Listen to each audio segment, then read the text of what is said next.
ओम गणेशाय नमः। आज हम अमावस्या की पौराणिक और प्रचलित कथा सुनेंगे जो कि इस प्रकार है। बोलो गणेश भगवान की जय। एक गरीब ब्राह्मण परिवार था। उस परिवार में पति पत्नी के अलावा एक पुत्री भी थी। वह पुत्री धीरे धीरे बड़ी होने लगी। उस पुत्री में समय और बढ़ती उम्र के साथ सभी स्त्रीयोचित गुणों का विकास हो रहा था। वह लड़की बहुत ही सुंदर, संस्कारवान और गुणवान थी, किंतु गरीब होने के कारण उसका विवाह नहीं हो पा रहा था। एक दिन उस ब्राह्मण के घर एक साधु महाराज पधारे। वो उस कन्या के सेवा भाव से काफी प्रसन्न हुए। उस कन्या को लंबी आयु का आशीर्वाद देते हुए साधु महाराज ने कहा कि इस कन्या के हथेली में विवाह योग्य रेखा नहीं है। तब ब्राह्मण दंपत्ति ने साधु महाराज से उपाय पूछा कि कन्या ऐसा क्या करे कि उसके हाथ में विवाह का योग बन जाए। साधु ने कुछ देर विचार करने के बाद अपनी अंतर्दृष्टि से ध्यान करके बतलाया कि कुछ दूरी पर एक गांव में सोना नाम की धोबन महिला रहती है और वह अपने बेटे और बहू के साथ रहती है, जो बहुत ही आचार विचार और संस्कार संपन्न तथा पति परायण है। यदि वह कन्या उसकी सेवा करे और वह महिला इसकी शादी में अपनी मांग का सिंदूर लगा दे, उसके बाद इस कन्या का विवाह हो जाए तो इस कन्या का वैधव्य योग मिट जाएगा। साधु ने भी यह भी बतलाया कि वह महिला कहीं आती जाती नहीं है।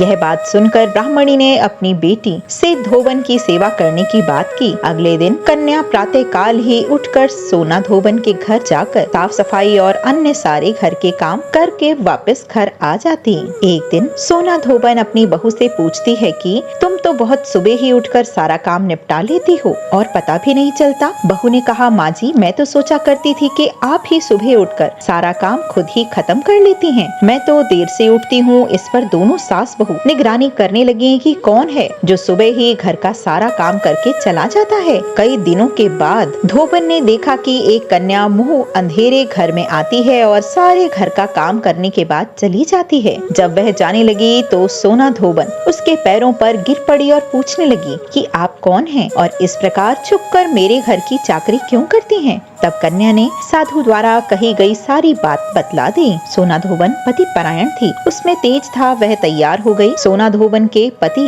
थोड़े अस्वस्थ थे। अपनी बहू से अपने लौट कर आने तक घर में ही रहने को सोना धोबन ने कह दिया। सोना धोबन ने जैसे ही अपनी मांग का सिंदूर उस कन्या की मांग में लगाया, उसका पति मर गया। उसे इस बात का पता चल गया। वह घर से निराजल ही चली गई। यह सोचकर कि रास्ते में कहीं पीपल का पेड़ मिलेगा तो उसे भंवरी देकर और उसकी परिक्रमा करके ही जल ग्रहण करूंगी। उस दिन सोमवती अमावस्या थी। ब्राह्मण के घर मिले पुए पकवान की जगह उसने ईंट के टुकड़ों से 108 बार भंवरी देकर 108 बार पीपल के पेड़ की परिक्रमा की और उसके बाद जल ग्रहण किया। ऐसा करते ही उसके पति के मुर्दा शरीर में प्राण वापस आ गए। धोबन का पति वापस जीवित हो गया। इसीलिए सोमवती अमावस्या के दिन से शुरू करके जो व्यक्ति हर अमावस्या के दिन भंवरी देता है, उसके सुख और सौभाग्य में वृद्धि होती है। पीपल के पेड़ में सभी देवी देवताओं का वास होता है। अतः जो व्यक्ति हर अमावस्या को ना कर सके तो वह सोमवार को पड़ने वाली अमावस्या के दिन 108 वस्तुओं की भंवरी देकर सोना धोबन और गौरी शंकर जी का पूजन करता है, उसे अखंड सौभाग्य की प्राप्ति होती है। ऐसी प्रचलित परंपरा है कि पहले सोमवती अमावस्या के दिन धान, पान, हल्दी, सिंदूर और सुपारी की भंवरी दी जाती है। इसके बाद की सोमवती अमावस्या को अपने सामर्थ्य के हिसाब से फल, मिठाई, सुहाग सामग्री, खाने की सामग्री इत्यादि की भंवरी दी जाती है और फिर भंवरी पर चढ़ाया गया सामान किसी सुपात्र ब्राह्मण, नंद या भांजे को दे दिया जाता है। बोलो लक्ष्मी नारायण भगवान की जय।